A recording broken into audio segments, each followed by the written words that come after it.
Muito bem, olá amigos, sejam todos bem-vindos a esse curso que nós estamos começando, Rovot HaLevavot, curso da obra Os Deveres do Coração. Eu vou começar esse curso, na verdade, fazendo a leitura do prefácio do livro A Edição Brasileira. Inclusive, aqueles de vocês que tiverem interesse em adquirir o livro, é esse daqui, Os Deveres do Coração, Rovot HaLevavot. Vocês provavelmente vão conseguir encontrar na livraria Sefer, tá bom? Na Sefer Online. E nós vamos então, como eu disse, né, fazer a leitura aqui do prefácio à edição brasileira para conhecer um pouquinho mais sobre o autor, tá? Então o autor é o Rabbeinu Bachya e ele é o primeiro filósofo do judaísmo hispânico. A história diz que com o declínio das comunidades judaicas da Babilônia, no século XI, começa então a brilhar a luz dos sábios da Espanha judaica, que ocuparam um lugar. Fiz um barulho aqui, não sei porquê. Pronto. Então, retomando. Com o declínio das comunidades judaicas da Babilônia no século XI, começa então a brilhar a luz dos sábios da Espanha judaica que ocuparam um lugar tão importante na cultura. Praticamente não conhecemos os dados biográficos do Rabbeinu Bachya. Do tradutor dessa obra, o original então foi escrito em árabe, que era a língua falada pelo povo da época. Yehuda ibn Tibon, nós aprendemos dele que o nome era Rabbeinu, nosso mestre, Bachya ben Yosef ibn Pakuda, um juiz que vivia na cidade de Saragossa, a mesma do poeta Ibn Gabirol. Seu livro foi provavelmente divulgado por volta do ano de 1040.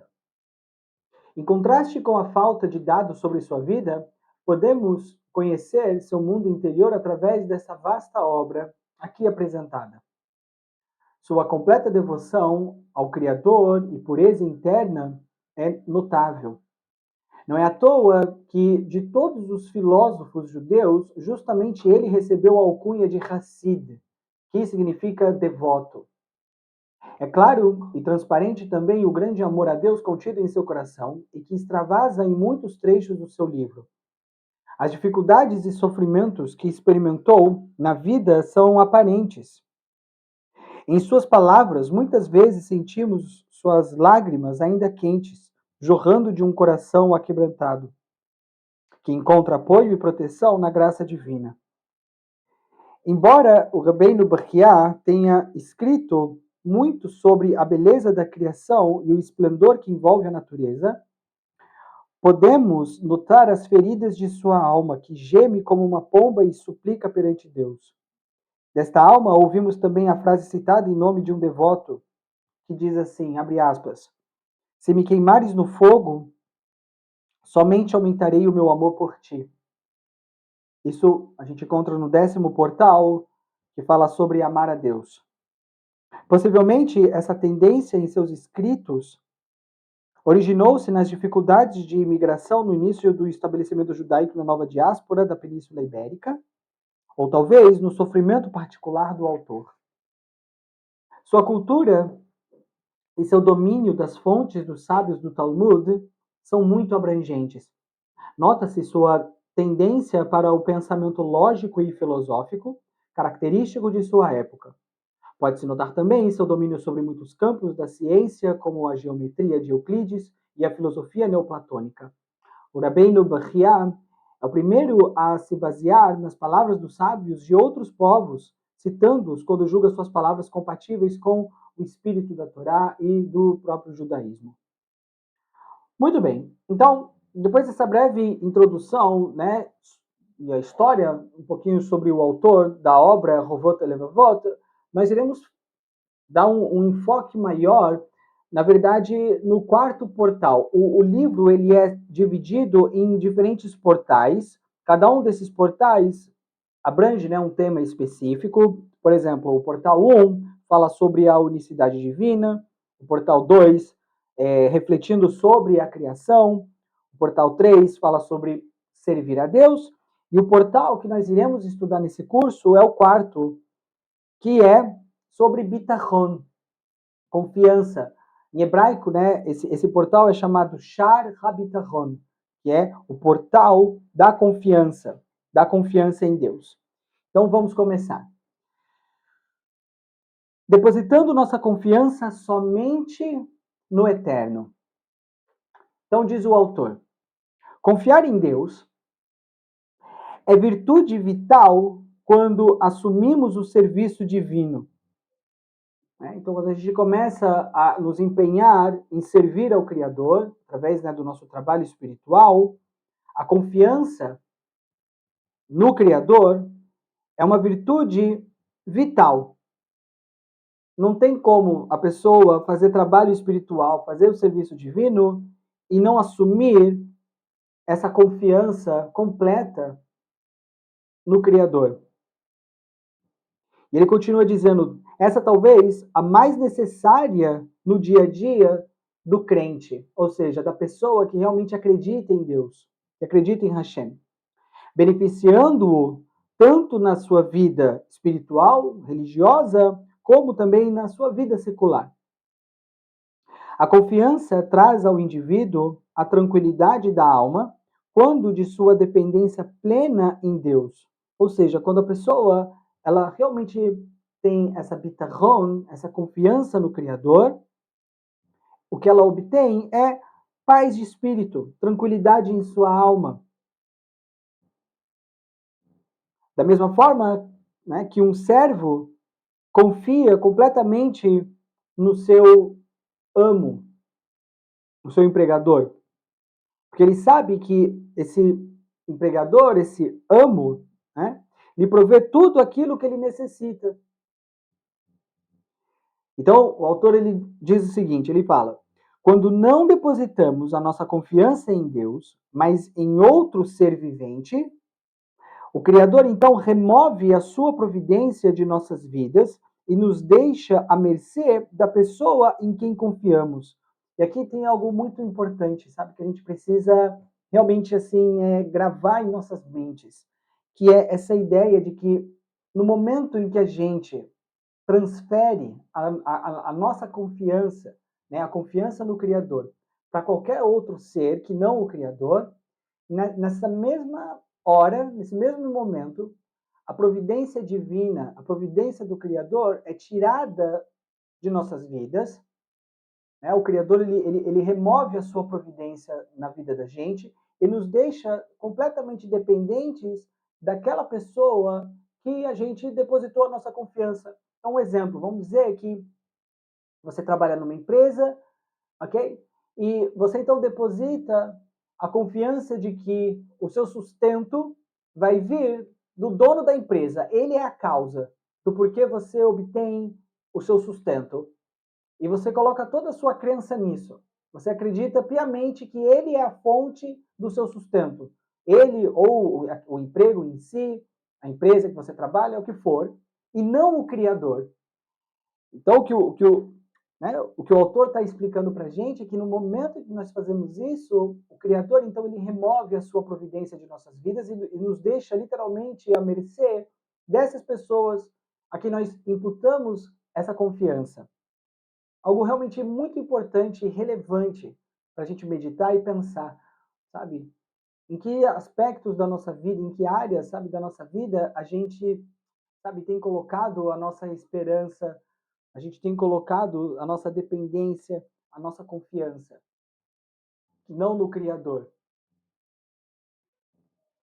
Então, ele diz, se a gente faz isso, nos assemelhamos à pessoa de quem diz o versículo bíblico, em Jeremias, capítulo 2, verso 13. 2 erros fizeram os meus filhos. Abandonaram a fonte de águas límpidas e fabricaram para si cisternas quebradas. E em Salmos 106, verso 20, é dito: trocaram a glória do Eterno pela estátua de um animal comedor de feno. As Escrituras, em Jeremias 17, 7, diz assim: bendito é o homem que confia em Deus, que faz de Deus o seu refúgio. E ainda em Salmos 40, verso 5, bem-aventurado é aquele que no Eterno deposita sua confiança e que não se volta para os soberbos ou para os que propagam mentiras. E finalmente, em Jeremias capítulo 17, verso 5, nós lemos: Maldito o homem que confia nos homens e faz da carne a sua fortaleza, enquanto vira seu coração contra Deus. Quem confia no próprio discernimento e ingenuidade, na sua força física e nos seus próprios esforços, labutará em vão. Sua força se debilitará e sua ingenuidade será inadequada para atingir os seus objetivos, como dizem nas Escrituras. Ou seja, aqui o autor está então trazendo uma outra categoria, né, de pessoas que atribuem sua confiança em algo diferente do Criador. Primeiro ele falou da pessoa que coloca sua confiança em uma outra pessoa, né, em um outro ser vivente. E aqui ele está falando especificamente de pessoas que colocam a sua confiança onde? Não no Criador, mas no seu próprio discernimento, no seu próprio, sabe, pensamento, na sua própria inteligência e também na sua ingenuidade, por assim dizer, ou na sua força física, ou nos seus próprios esforços. É, a pessoa não coloca a confiança dela em Hashem, ela coloca a confiança dela na inteligência que ela possui, ou no esforço que ela sabe que desprendeu para realizar uma determinada atividade. Então ela confia nisso, ao invés de confiar no Criador, mas o que o autor nos ensina é que isso também é um erro equivalente a você colocar a sua confiança em uma outra pessoa e não no Criador. Ele diz o que dessa pessoa? Que ela labutará em vão, e sua força se debilitará e a sua ingenuidade será inadequada para atingir os seus objetivos, como está escrito em Yov, capítulo 5, verso 13. Ataca os espertos em sua própria esperteza. E também em Kohelet, em Eclesiastes, capítulo 9, verso 11, é dito: Mais uma vez percebi que a corrida não é necessariamente vencida pelo mais veloz, nem a batalha pelo mais forte. E em Salmos, capítulo 34, verso 11, nós lemos: Podem os leões sofrer de fome, mas para o justo nada faltará. E se alguém confiar apenas na sua própria riqueza, e aqui o autor ele insere também uma outra categoria de pessoas. Então nós temos aquelas pessoas que confiam em outras pessoas, temos pessoas que confiam no seu próprio discernimento, na sua ingenuidade e na sua força, né, ao invés de confiar no Criador. E aqui ele apresenta mais um tipo, são aqueles que confiam nos seus bens materiais, nas suas riquezas, no seu próprio dinheiro, ok? E ele diz: e se alguém confiar apenas na sua própria riqueza, no final será remetida a seu próximo, né? O que? Essa riqueza. Essa riqueza será então transferida para um outro, como está escrito em Jó: o rico vai se deitar e quando acorda, sua riqueza se esvairá. Se esvairia. E lemos também em Provérbios, capítulo 23, verso 4 e verso 5. Não se esforce para enriquecer e não aplique sua inteligência nisso, pois antes que possas ver a tua fortuna, ela já se foi. Ela, a fortuna, te deixará na metade da tua vida, e na tua velhice será a tua desgraça. Jeremias 17, verso 11.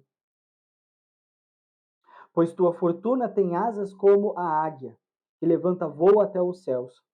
Ou seja, todos esses versos eles se aplicam a pessoas que, ao invés de colocar a sua confiança exclusivamente em Hashem, colocam a confiança de um futuro seguro, né, na velhice e tal, na riqueza que está acumulando nos dias de hoje. Um erro, um erro. Porque no final, o que vai acontecer é que essa pessoa ela não vai obter nenhum tipo de real benefício dessa riqueza acumulada, aonde ela colocou a confiança dela, e não apenas isso, toda essa riqueza acumulada será transferida para uma outra pessoa. É dito, pois a tua fortuna tem asas como a águia que levanta voos até os céus. Caso contrário, né, o homem perderá a oportunidade de desfrutar do que já tem, como disse o rei Salomão. Existia alguém a quem foram concedidas pelo Eterno riqueza, prosperidade e honrarias, para que nada falte dentro do que anseia sua alma, e a quem, no entanto, foi negada a capacidade de aproveitar essas benesses, que vão servir apenas a estranhos, e isso é frustrante e doloroso. Ou seja, a pessoa que deposita a sua confiança, né, sua bitachon, em dinheiro, na sua própria riqueza, o que vai acontecer é que ela própria ela vai acabar não tendo condições de usufruir de maneira plena essa riqueza que ela acumulou, justamente pelo fato dela depositar na riqueza dela a sua confiança. O que possuímos nada mais é do que o quê? Um depósito em nossas mãos, bem aquilo que nós aprendemos, né? Que a gente está aqui para gerenciar o dinheiro e não para achar que nós somos donos desse dinheiro. Por isso ele diz que o que possuímos nada mais é do que um depósito em nossas mãos, até que chegue a pessoa a quem estes bens foram destinados, como está escrito. Pois para aquele que é bom a seus olhos, ele concedeu sabedoria, conhecimento e alegria, e ao pecador incumbiu da tarefa de colher e acumular somente para transmitir ao primeiro. Olha que incrível. O que ele está dizendo é o seguinte: ele está dizendo que a pessoa que coloca a confiança dela na sua própria riqueza, ela vai acumular, só que num determinado momento, toda essa riqueza que essa pessoa acumulou, né? E colocou a sua confiança nessa riqueza, o que que Hashem vai fazer? Hashem vai pegar a riqueza dessa pessoa e vai transferir para o justo. Vai transferir para aquela pessoa que coloca a confiança dela, né, exclusivamente em Hashem, exclusivamente no Criador.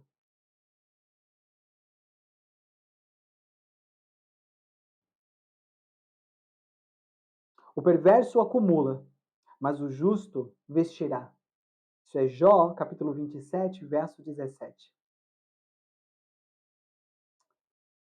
A riqueza pode ser também a causa do infortúnio e até da morte do homem, como nós lemos em Eclesiastes, capítulo 5, verso 12. Um mal angustiante tenho percebido sobre o sol, riqueza guardada por seu possuidor, apenas para gerar o seu próprio dano. Então aqui nessa primeira parte, amigos, o autor ele deixa claro sobre a importância de nós colocarmos a nossa confiança exclusivamente em Hashem. Nós não devemos, sobre nenhuma circunstância, colocar a nossa confiança em outras pessoas. Não. Nós temos vários versos aqui da Torá, né, que falam para gente que colocar a nossa confiança em outras pessoas é como trocar a glória do Criador por estátuas de um animal comedor de feno. Como foi, inclusive, o que aconteceu no deserto, né, com o episódio do bezerro de ouro, onde os israelitas, né, eles fizeram exatamente isso. Trocaram a confiança que eles tinham no eterno num ídolo. E na nossa própria vida, sabe, se a gente não toma cuidado, se a gente não faz o devido trabalho espiritual, né, a gente sucumbe à nossa má inclinação, a gente, infelizmente, acaba colocando, depositando a nossa confiança, sabe, do nosso sucesso, confiança, sabe, de que a gente vai alcançar os nossos objetivos em pessoas, em outras pessoas. Ah, eu só vou conseguir ter sucesso se o meu chefe me der aquela promoção que eu tanto quero. No momento que isso é feito, o Criador, ele remove da nossa vida, Hasbe Shalom, a sua providência divina. A gente passa a operar dentro do sistema, vamos dizer assim, da natureza. A gente, a gente sai do âmbito sobrenatural, porque a providência divina significa o quê? Significa uma vida permeada por aquilo que é sobrenatural. Confiança no Criador implica o quê? Escolher viver uma vida baseado inteiramente e exclusivamente em milagres. Ou seja, está completamente desvinculado do modo de operação natural do mundo. É se remover desse estilo de vida e se inserir no estilo de vida onde você sabe que você depende exclusivamente do Criador para tudo. Para acordar, para comer, para trabalhar, para respirar. E, portanto, você confia exclusivamente em Hashem, você não confia em pessoas. Você não confia. O Criador, sim, utiliza as pessoas como canal para fazer com que a sua vontade se realize na vida de cada um de nós. Mas nunca a pessoa em si. Por isso que a gente fala que as pessoas não são a fonte do nosso sustento, da nossa saúde, da nossa sorte, do amor. Não. A fonte é só é só o Criador. E é por isso que a gente precisa colocar a nossa confiança exclusivamente nele. Isso é uma coisa. E aí depois a gente tem uma outra categoria, pessoas que confiam na sua própria inteligência. Ah, eu estudei um monte, fiz tantas faculdades, né? A pessoa considera a si mesma uma pessoa extremamente inteligente e ela pode até ser, mas o problema é o quê?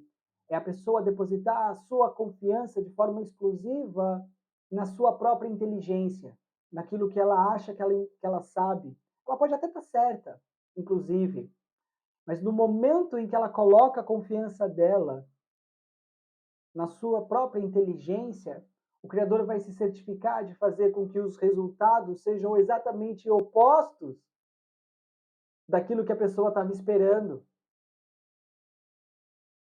Justamente para que a pessoa ela comece a entender, ela comece a ter a compreensão de que ela não tem que depositar a confiança dela na inteligência dela.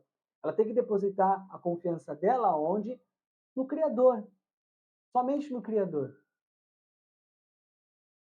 E finalmente ele fala da pessoa que confia no seu dinheiro, na sua própria riqueza. Ah, porque eu tenho uma conta bancária gorda, eu não preciso me preocupar. Esse dinheiro vai me deixar seguro. Eu confio que esse dinheiro que eu estou guardando é que lá na frente, quando eu ficar idoso, quando eu ficar velho, eu vou ter, sabe, aí o meu conforto. Esse dinheiro que eu tô acumulando, que eu estou guardando lá nesse investimento assim, assado, na previdência assim, assado, é isso que vai me trazer conforto na velhice e tudo mais. Um erro. Significa que você não tem que, de repente, fazer ali um esforço para poupar um dinheiro e tal, não sei o quê. De forma alguma. Não tem problema nenhum você guardar um dinheiro, você investir numa previdência, o que for. O que você não deve fazer é ter absoluta certeza de que esse dinheiro, essa previdência, essa grana que você está guardando é o que vai te salvar na velhice. Porque não é. A única coisa que vai de fato fazer com que você tenha uma boa velhice, que você, né, desfrute de maneira equilibrada aquilo que você trabalhou e fez por merecer ao longo da sua vida, é o Criador. E aí ele diz que a pessoa que acumula riqueza e coloca a sua confiança nessa riqueza acumulada, o Criador vai fazer o quê? Vai fazer com que de fato você consiga acumular muito dinheiro. Você vai conseguir acumular muito dinheiro, mas no momento certo, Hashem vai pegar todo esse dinheiro que você acumulou e vai entregar nas mãos dos justos, vai entregar na mão do tzadik, vai entregar na mão daquela pessoa que por toda a sua vida fez o quê? Confiou exclusivamente no Criador. Sabe, algo realmente poderosíssimo, que a gente tem que pensar, que a gente tem que meditar, a gente precisa inspecionar os nossos caminhos, olhar na vida da gente e ver aonde que a gente está colocando a nossa confiança. Eu estou confiando 100% no Criador, ou eu estou depositando a minha confiança em pessoas, ou no meu próprio intelecto, no meu entendimento, na minha inteligência, ou nas coisas materiais que eu tenho acumulado. Muito bem. Então, a gente vai parar por aqui hoje. Eu quero ver se cada aula a gente vai ver um tópico específico, tá bom? Então, esse é o primeiro que a gente vai abordar. Vamos realmente pensar nisso até a nossa próxima aula, tá bom? Então é isso, tudo de melhor sempre e até o nosso próximo encontro. Tchau, tchau.